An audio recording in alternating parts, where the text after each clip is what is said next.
Tandaan nyo, wala nang ibang dahilan ng buhay kundi para kumilala tayo sa Diyos.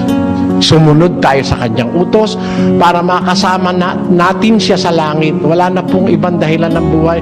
Wala namang kwenta ang buhay kung ikaw mayaman ka. Maiiwan mo naman Ha?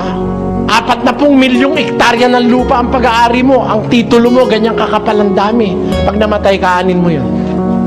1 metro kudrado ka lang.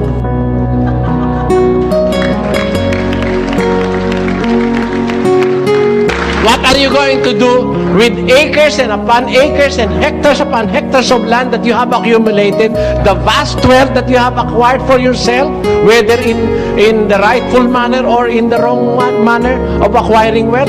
What will that do to you? Sometimes it will even prejudice your salvation, your knowledge, your belief in God. When a people or when a person is very rich, he feels that he has everything in this world. He doesn't need anymore the services of people. And sometimes he feels that he does not need any more God because he is very much stable. Compared to the poor who always pray to God just for a breakfast. At night, God, our problem is the breakfast that we have.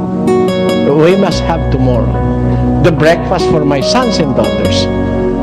He kneels and prays to God because he has nothing in life. The only hope in him is that he believes in God. Minus God, then everything will be in vain. Alisin mo ang Diyos, wala na pong kwenta ang buhay.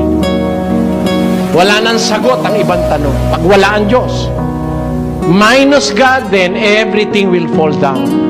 But with God, every question will be answered, every problem will be solved.